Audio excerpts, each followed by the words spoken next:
Don't skip out on our family gathering. Who cares about your parents' funeral? Just get here now. I couldn't believe my ears when I received this call during my mother's funeral. A family gathering? Skipping out? Where in the world would you find a daughter-in-law who would leave her own parents' funeral to attend her husband's family gathering? First off, it was strange that Ken was even present at this moment. I was painfully aware of how frivolous Ken was, and it made my blood boil. Understood. I replied, calming my heart and answering coolly. Fortunately, the ceremony was almost over. Mom, just wait a bit, okay? Ideally, I wouldn't want to leave my mother's side for a moment, but I couldn't stand letting Ken have his way any longer. When my mother's funeral ended and we took a lunch break with the relatives, I approached my father. Dad, I'm going to step out to Ken's place for a bit. I'll be back soon, so don't worry. After telling my father, he seemed to understand something and nodded, okay. Clenching my fists, I rushed out of the funeral home in my morning attire. My name is Charlie Turner. I'm 30 years old and work at a call center. I recently started dating a man I've been with for half a year. His name is Ken Norman. He's 5 years older than me and works as a civil servant at the city hall. Ken has a kind face with droopy eyes, and his job as a public officer suits him well. Ken commutes to his job at the city hall from his parents' home. His family's home is in a rural area, far from the urban center, and he commutes by car. We met in Ken's hometown when I was there for my photography hobby. It's a region I seldom visit, so when it got dark, I found myself lost on a dark rural road. Is everything okay? That was Ken, approaching in his car. Surprised, I honestly explained that I was lost due to my unfamiliarity with the area. Ken's kind face immediately made me feel he was a good person.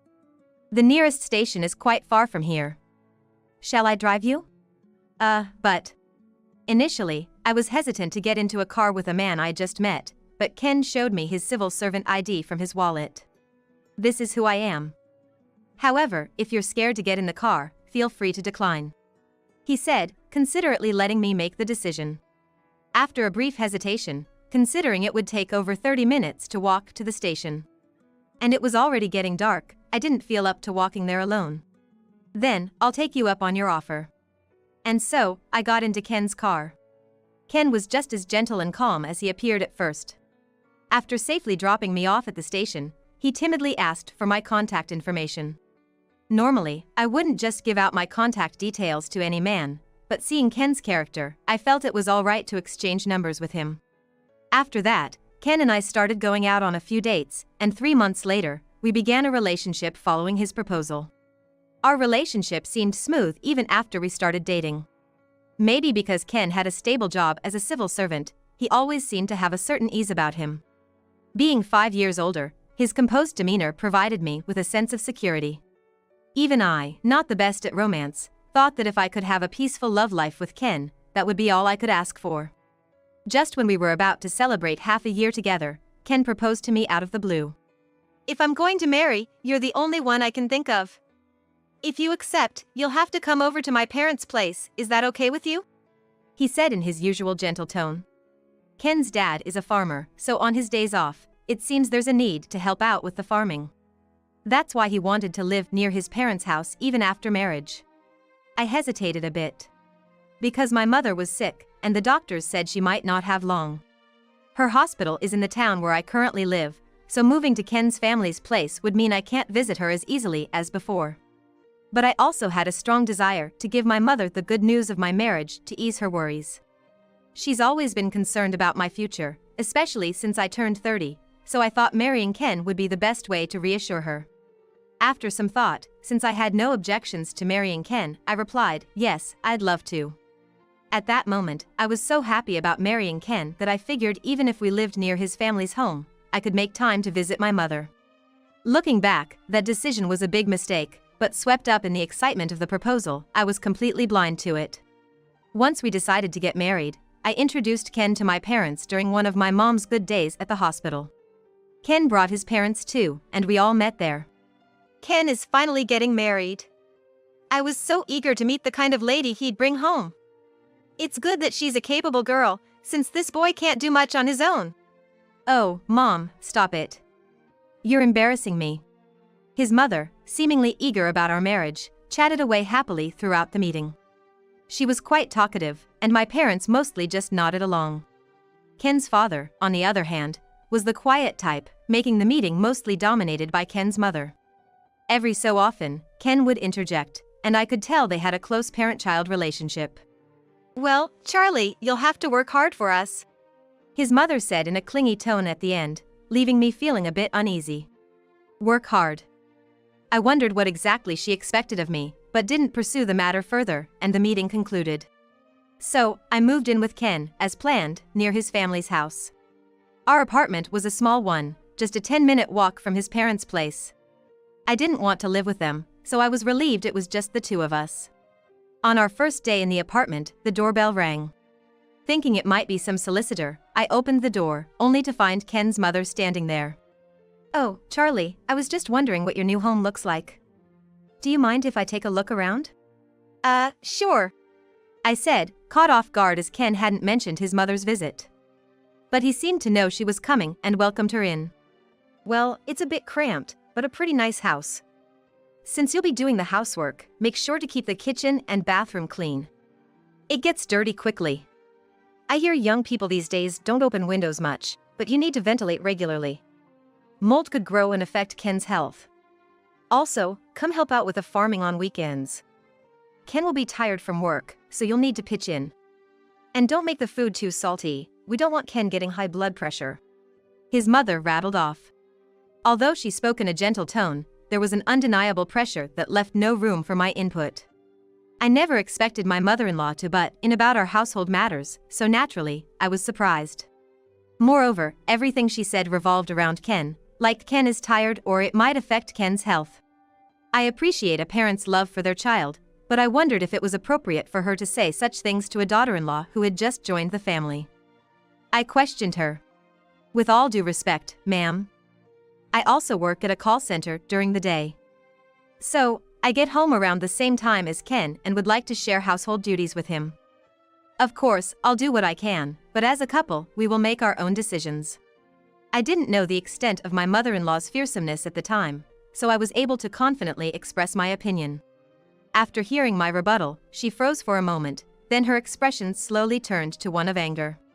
"What are you saying? Is a call center job busier than a public officer's job? I don't think so. Don't act like you're on the same level as our Ken when you don't have a significant job. Besides, traditionally, women do the household chores. That's what marriage is about, right?" I was shocked. My mother-in-law's insistence on imposing her old-fashioned values and defending Ken made me feel sick to my stomach. I looked at Ken, hoping for his support. He opened his mouth with an uncomfortable look. Now, Mom, let's leave it at that. Charlie didn't mean any harm, right?" "Yes, but..." I reluctantly nodded, and my mother-in-law huffed, "Well, that's enough," and left our house. I had hoped Ken would stand up to his mother more clearly, and I felt a bit disappointed that he only defended me vaguely. After she left, I asked Ken, "Is your mom always like that?" Pushing old-fashioned values on us really surprised me. As I sighed, Ken looked puzzled. "Old-fashioned values? I actually agree with Mom. I want you to mainly handle the household chores. I'll help with the farming, but I work in a physically demanding job as a public officer, so I'd like to rest on the weekends. You agreed to this when we got married, so that's okay, right? And please don't speak ill of my mom. It hurts me." I was speechless at Ken's stance. What does he mean? I knew we were going to live near his family's house, but I never agreed to take on all the household chores. The farming was supposed to be just occasional help. But now, this was the reality. His mother must adore Ken. And he clearly loves her too. At 35, Ken was a classic mama's boy. Since then, I've grown weary of Ken and his mother's various actions. She would come over for no reason, saying things like, "Ken's tired today, so make his favorite beef stew," or, "Next weekend, Ken wants to go on a trip, so we're going. You take care of the house and the farm. Don't you dare slack off." I wondered why Ken hardly ever communicated with me, but always told his mother things like how tired he was or that he wanted to go on trips. It felt like she was the wife, and I was just a housekeeper. My frustrations piled up, and I deeply regretted marrying Ken. The weekend they went on their trip, after visiting my mom. I went to help my father-in-law with his farming.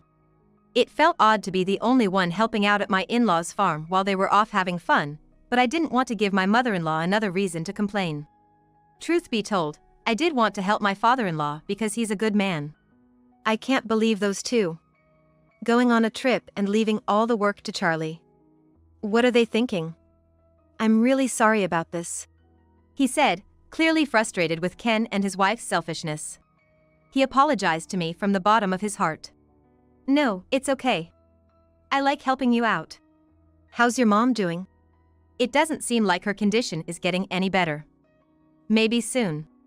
I didn't want to finish that sentence and looked down. Charlie. He looked at me intently, as if he wanted to say something, but hesitated whether now was the right time. Is something wrong? I knew he's not much of a talker and might be struggling with how to start. I encouraged him to speak. Actually, there's something I need to tell you.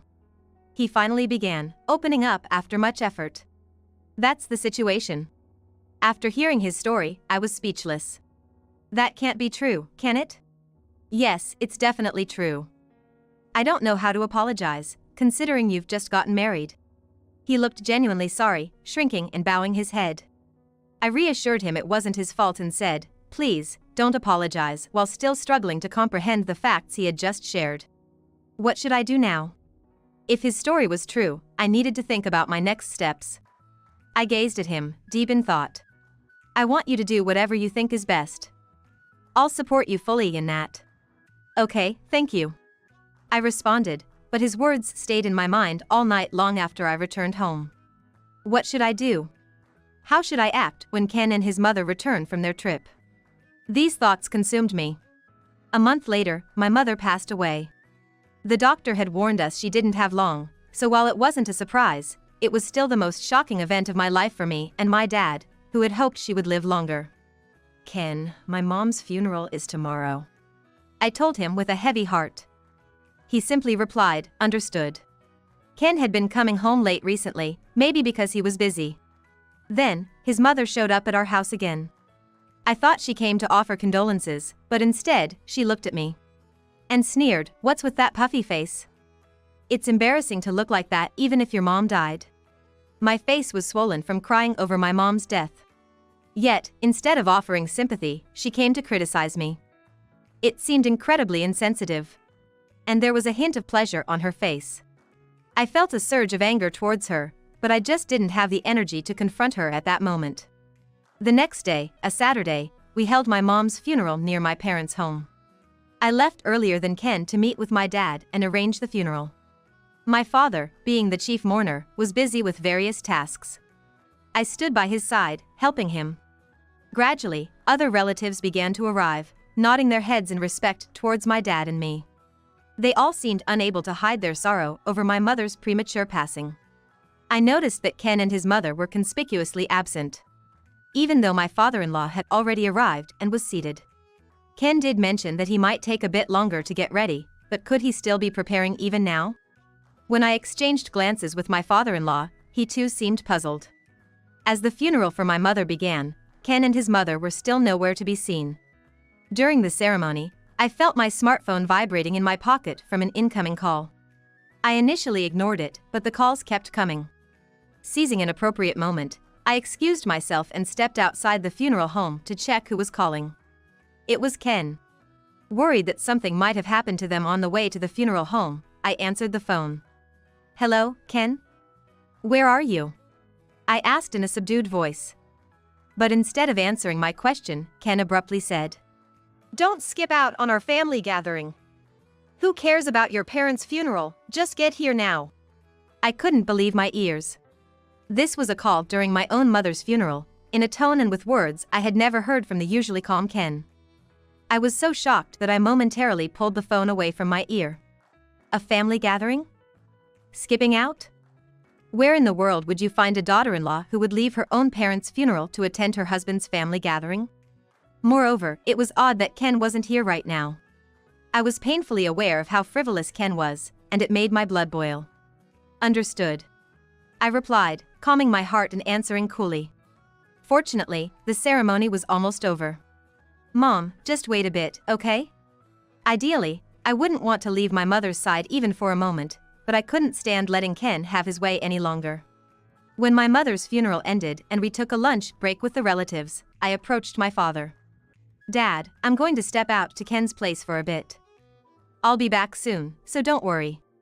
After telling my father, he seemed to understand something and nodded, "Okay."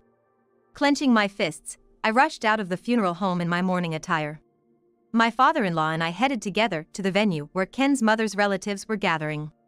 Hearing me talk to Ken on the phone, my father-in-law probably thought he had something to say to them as well. The venue, I learned from Ken, was his aunt's house. As we rang the doorbell and Ken commanded us to enter, I was startled but exchanged glances with my father-in-law and stepped into the presence of Ken and his mother. "I'm terribly sorry for being late."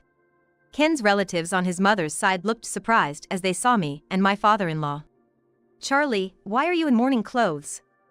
It's just a family gathering, you should have dressed more casually." Ken, now speaking in a rough tone, was taken aback by my attire. It was not surprisingly. Ken and his mother probably never expected my father-in-law and me to show up in our mourning clothes without changing. "Oh, sorry about that. We were suddenly informed and didn't have time to change. Today is my mother's funeral, and you were preparing to attend this morning, weren't you? We never thought there would be such a gathering," I said in a calm tone, and the relatives exchanged confused glances. "Your mother's funeral? Why didn't Ken and his mom attend?"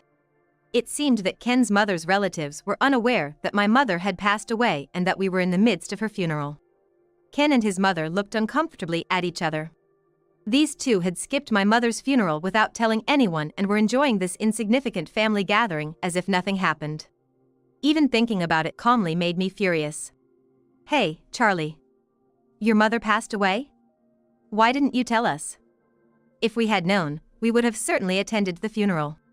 Ken's mother tried to act as if she knew nothing about it. But her lies were useless. I took out my smartphone and showed everyone the message in our family group chat. "Well, you must have known.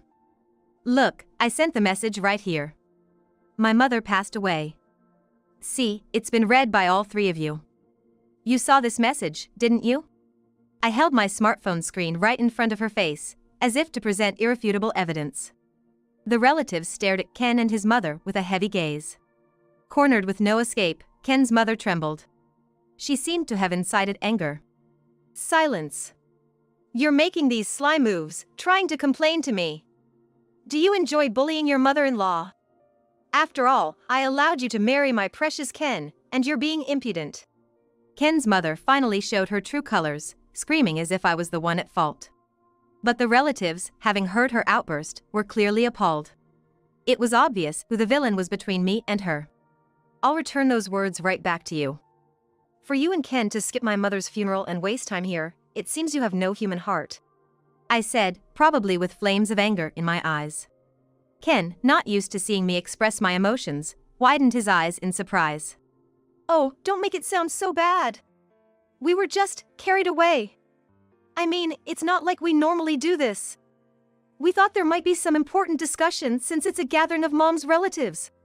Now it was Ken's turn to make a desperate excuse. "Even if there was an important discussion, is there something more important than your wife's mother's funeral? Even if there was, wouldn't it be mannerly to at least inform beforehand?" I was on the verge of exploding with irritation at Ken and his mother's unapologetic attitude. "The phone battery died, okay? I tried to contact you." Ken's excuses piled up, sounding more like a child's reasoning, giving me a headache. Realizing that accusing Ken and his mother like this would lead nowhere, I pondered my next move. Just then, my father-in-law stepped forward and spoke up. "I've been listening to this whole conversation, and what you two are saying is absurd. It's disrespectful to Charlie's mother. Apologize," he said in a stern tone. But Ken and his mother didn't budge even after hearing his words. My father-in-law sighed deeply, as if this was his final warning, and opened the voice recorder on his phone. "If you don't apologize, I'm going to play this right now." Ken and his mother exchanged puzzled looks. Knowing what was about to be played, I swallowed nervously. "Charlie's mother, she doesn't have much time left, does she?" "Yeah, Charlie said she's quite weak. I sometimes visit her, but she's really thinned down and always connected to tubes." "Oh dear, then it's almost time, isn't it?" I can't wait to get a hefty inheritance and insurance money. Make sure you take care of me. Of course, Mom. I'd do anything for you. This unbelievable conversation between Ken and his mother about my mother's condition was what came through the voice recorder. The conversation continued. But to get all the inheritance and insurance money, Charlie and her dad would be in the way, right? The beneficiary of the mother's estate and insurance is Charlie and her dad, isn't it? Even though Charlie's share would be Ken's as they're married, that means only half of the inheritance would be ours. Yeah, that's true. What are you planning, Mom? Hee, isn't it obvious? If those two were gone, right? Mom, you're really scary. They laughed as if it was a joke, but to me, it sounded anything but funny. The relatives' eyes widened in shock as they stared at Ken and his mother. A month ago, when I visited my in-laws, my father-in-law had told me about this. He overheard Ken and his mother having this dangerous conversation in the living room late at night. He hurriedly recorded it on his voice recorder, thinking it would be evidence if something happened. I was trembling, knowing that Ken had betrayed me and was conspiring with his mother to get my mother's money. Ken, who I thought was kind and the perfect marriage partner, was plotting something like this. Since that day, I've been filled with doubts about Ken. Hearing the recording, Ken and his mother started to tremble. They realized they had no escape. What is this? Nonsense. Don't play tricks on me. Ken's mother shouted, but no one believed her words anymore. While a video might be fabricated, it's impossible for my father-in-law or me to fake voices on a voice recorder so realistically. Ken slumped in resignation. After playing the recording, my father-in-law, red-faced with anger, said, "After hearing this conversation and Charlie's testimony, it's clear that you and your mother are despicable. Not only did you not attend Charlie's mother's funeral, but you also planned to harm Charlie and her dad to steal the money. Apologize to Charlie right now." Usually reserved, my father-in-law was fuming, causing Ken and his mother to tremble in fear. "Sorry. Please forgive me. I just wanted to live happily with my mom. I just loved Ken too much and made a wrong judgment." They both excused themselves, but my father-in-law seemed to have lost all patience. "What? You two clearly have no remorse. I'm divorcing your mother. I'm embarrassed to be part of a family with such senseless people. What about you, Charlie?" The word divorce from my father-in-law's mouth shocked Ken and his mother. "Yes, of course, I want a divorce too. I'll be expecting a proper alimony payment." "Thank you." I said so respectfully and nodded firmly at my father-in-law. We had both intended to divorce Ken and his mother from the start. I had been waiting for the right moment, and today, I finally got a good enough reason to bring up divorce. "Divorce? What do you mean?" While Ken was shocked, Ken's mother, facing a late-life divorce, trembled at the thought. "How am I supposed to live now? I've been a housewife since marrying you." She pleaded with my father-in-law, but he coldly dismissed her. "That's not my problem. Let your dear Ken take care of you." She was utterly defeated. "Are we really getting divorced? I was just brainwashed by Mom.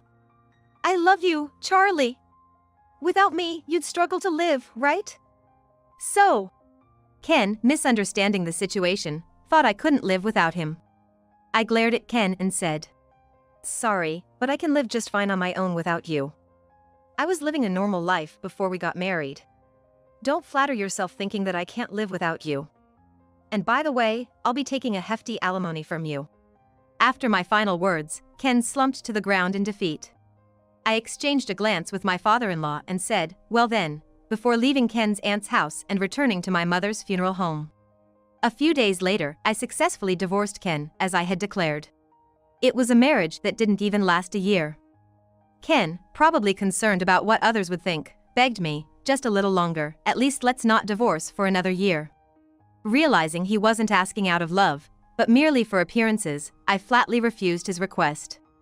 Ken, who had been so bold on the day of my mother's funeral, seemed to have reverted to his meek self.